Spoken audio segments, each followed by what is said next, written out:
Om Namo Bhagavate Vasudevaya.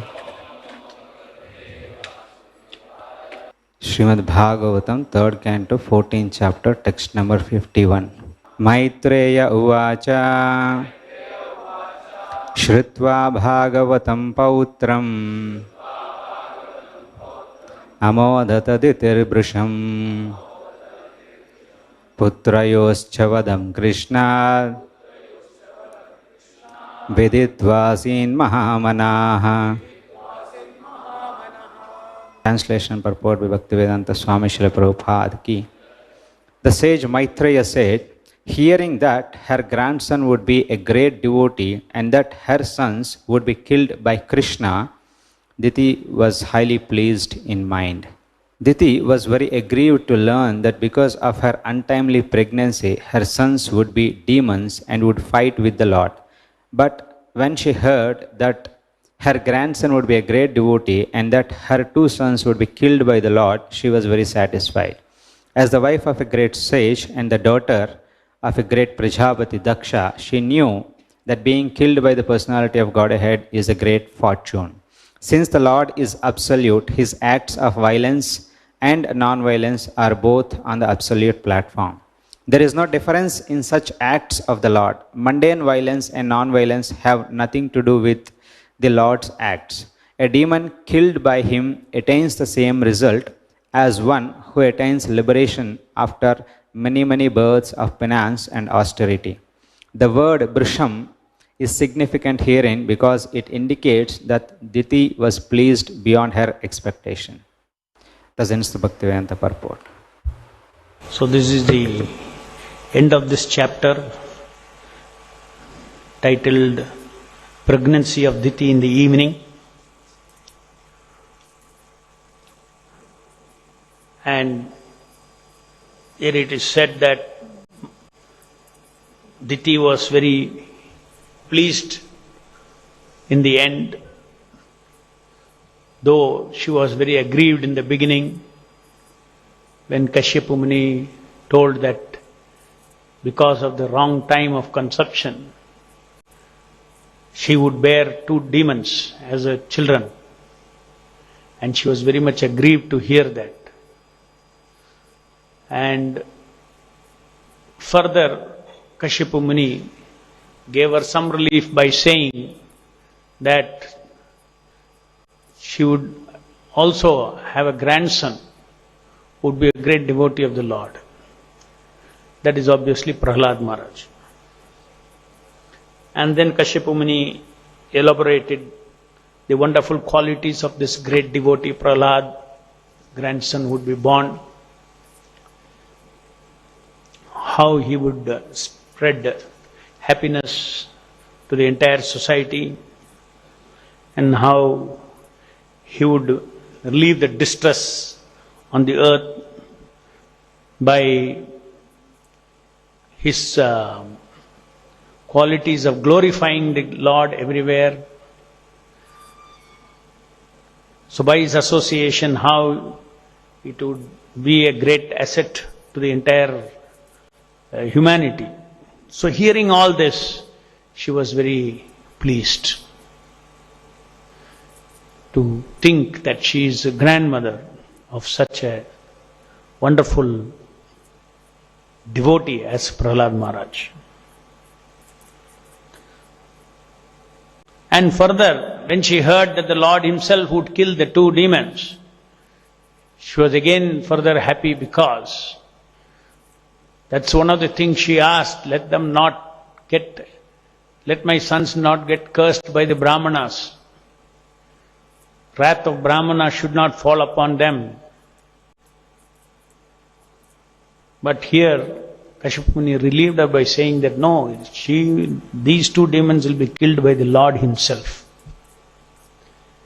And she, being a great devotee of the Lord, she understood the principle that the Lord is killing someone, then it is a great fortune. There are so many ways in which we are killed. We are killed by normal death, by Kala. in so many different types of death. But when Krishna kills, it is his personal act. So personally when the Lord does something, killing or not killing, violence or not violence, as Prabhupada says, it is all a blessing. Because the Supreme Lord is all auspicious.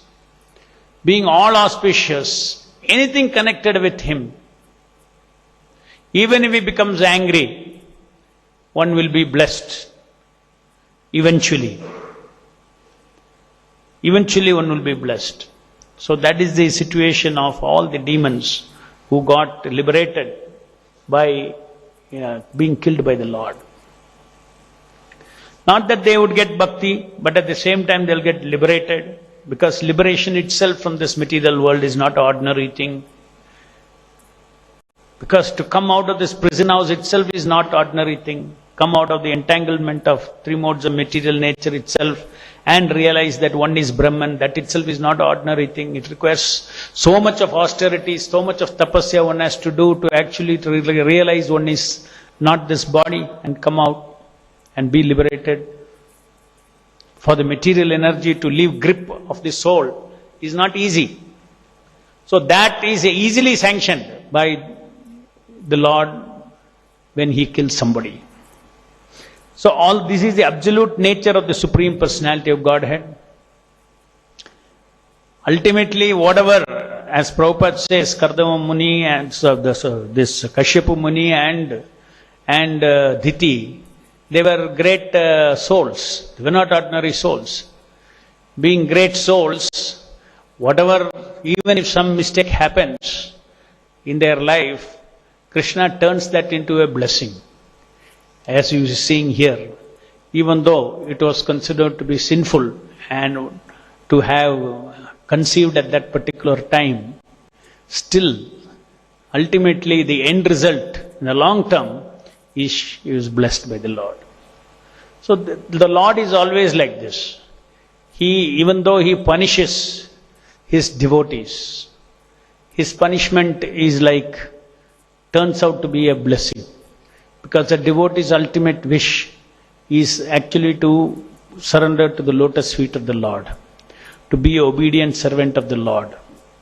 So when that is the ultimate wish of a devotee, in between, in the process, if the devotee commits some mistakes, commits some sinful activities, the Lord is extremely compassionate and kind, and then he converts that into a blessing. You'll get some reaction, some kind of thing, whatever the Lord decides. But ultimately, he'll be blessed. But at the same time, devotees, they do not take advantage of this compassion of the Lord, purified by the reactions that he may get. So those who are surrendered to the Lord, it's not that they are free from reactions for their actions. Only difference is the Lord is in charge of the spiritual master, and Krishna is in charge of their karma. That is the point. Keeping in mind, protecting their bhakti, keeping in mind, teaching some things which will add to their bhakti. The karma of the devotee is managed by the Lord and the spiritual master. The internal spiritual master, Chaitya Guru, super soul, who knows everything about us. So he manages our life. That is the meaning of surrendering our lives to the Lord. We surrender our life to the Lord and to the spiritual master, and spiritual master is the external manifestation of the super soul. So yasya prasadat bhagavat prasadat.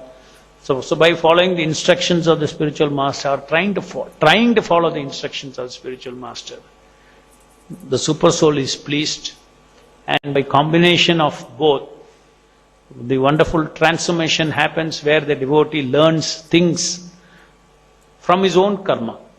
That is actually the meaning of saying that the spiritual master takes one's karma at the time of initiation. Obviously, it does not mean that, we become karma free. If we become karma free, then we don't have body at all. Unless karma is there, body is not there. Prabhupada gives example of how the cat carries a kitten between its teeth with affection.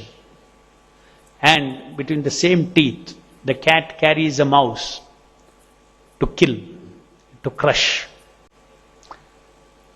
So, once you become initiated, then you will be still within the teeth of Mother Nature.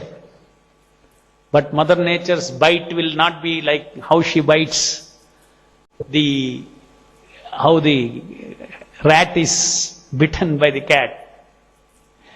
It is bites in a way in which it's under the supervision of the Lord, so that the devotee, increases his Krishna consciousness. Of course, this does not apply to offenses. Other sinful activities, yes. Offenses, the Lord does not support. He does not interfere. The actions of the offenses, they react upon it can lose. That is one reaction. The reaction to offenses is one thing, which won't be so easily converted into benefit. Unless the person who is offended, he is also on par with the Lord. So he also sometimes the chastisement is done directly by the spiritual master. He also has a greater interest of the disciple in mind, and it will be his blessing. So anytime chastisement not only from the Lord, from his devotees also should be viewed upon as special mercy of the Lord. And then one is undisturbed by whatever happens in one's life, because he understands that I am at the lotus feet of the Lord, I am sheltered by my spiritual master. With that spirit, one tries to become a better and a better servant, more obedient, more surrendered, more dedicated to serve the spiritual master. With these things, automatically the devotee's path is already secured. Just like Mother Diti is very pleased. In the same way, at the heart, depth of our heart, we should be very pleased. Why? Because here, she is pleased because prediction is there that, she will have a grandson who will be a great devotee of the Lord. She is pleased by that. Similarly, why we should not be pleased by the fact that we already got our spiritual master, however rascal I am. My Guru has assured me that I will go back to Godhead. My Guru has assured me that he's taken responsibility of my life. So when I have a wonderful spiritual master who has taken responsibility for my life, what is there for me to worry? Nothing. When he has taken responsibility for my life, then my life is only for him. To take responsibility for him. What is his mission? I shall take responsibility. So the devotee who is surrendered to the spiritual master never bothers about his own self much.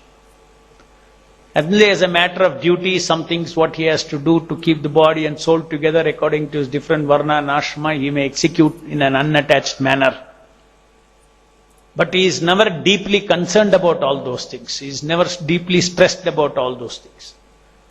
Because he fully believes that I am under the protection of my Lord. And my Guru is protecting me.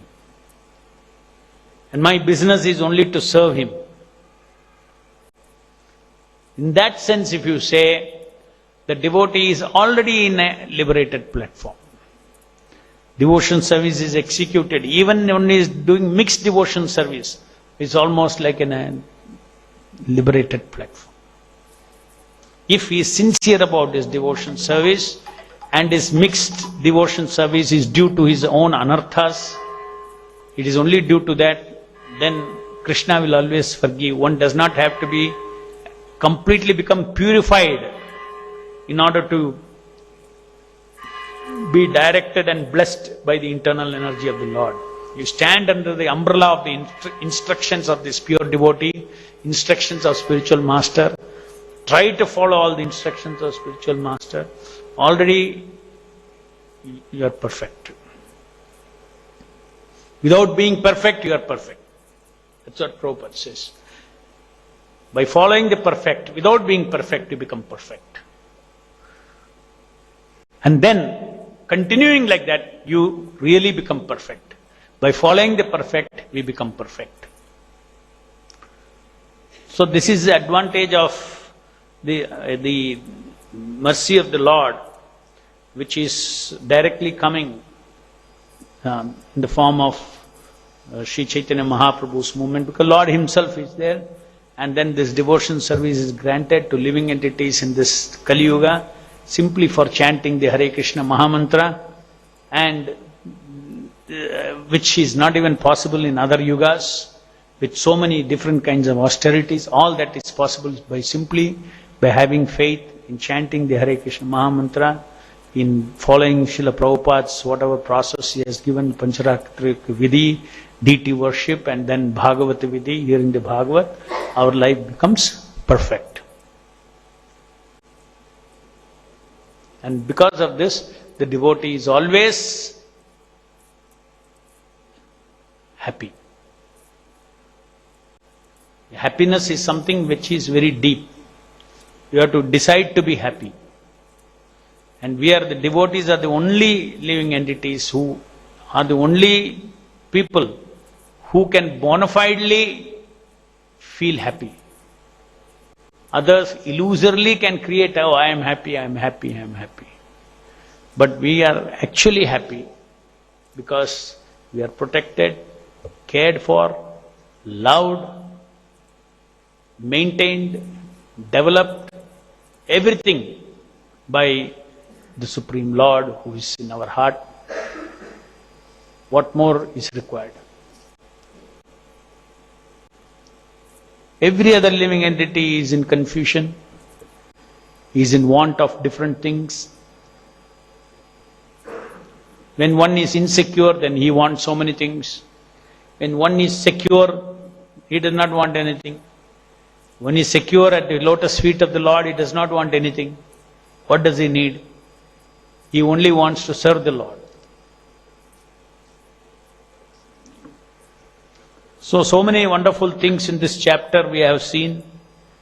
Wonderful lessons we have received through this chapter, where Diti made this mistake and different aspects of lust was discussed in different purports by Srila Prabhupada, how one has to control one's senses.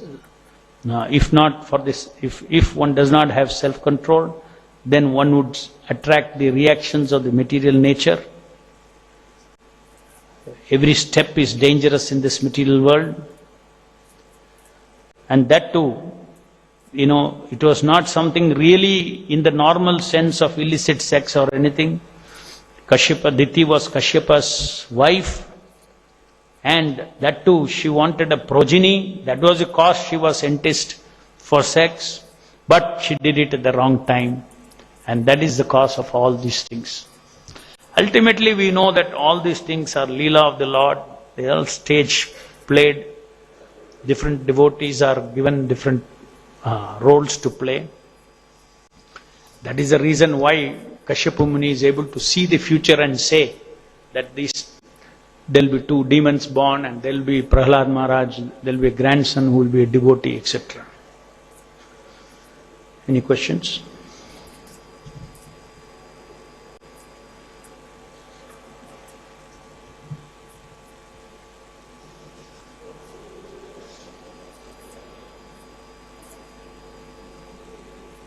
The spiritual master and the protection of the Lord. Pardon? Having deep faith in the Having faith. in spiritual master and the Lord, it appears in an interval to us. Sometimes it comes and it goes.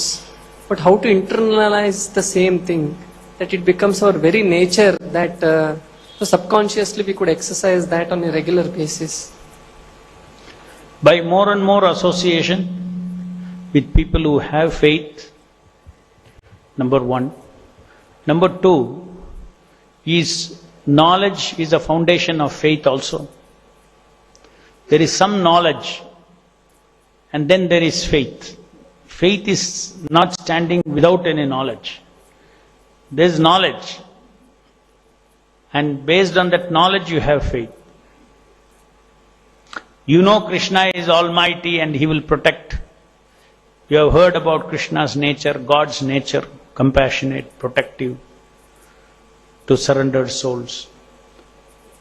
That knowledge gives you faith that if I depend upon him, he will not let me down. So which means two things we have to do is to hear more and more about the Lord's relationship with his devotees and his various pastimes by which he has actually always protected the devotees. By hearing that more and more, our faith also increases. And then associating with devotees who have that faith is also, these are two ways by which you can increase our faith. And how do we, not only hearing about this, after that we have to remember, smaranam. We have to remember about the Lord's wonderful loving activities with his devotees. We have to smaranam, we have to remember that again and again. Then as you said, it goes into the subconscious. It goes into the subconscious, then it awakens our soul's original faith. Conscious mind first, faith in the conscious mind is triggered. Then by smaranam, by contemplation, that settles into your subconscious mind. From the subconscious mind, it settles, it awakens your original faith in the spiritual master in Krishna, unflinching faith.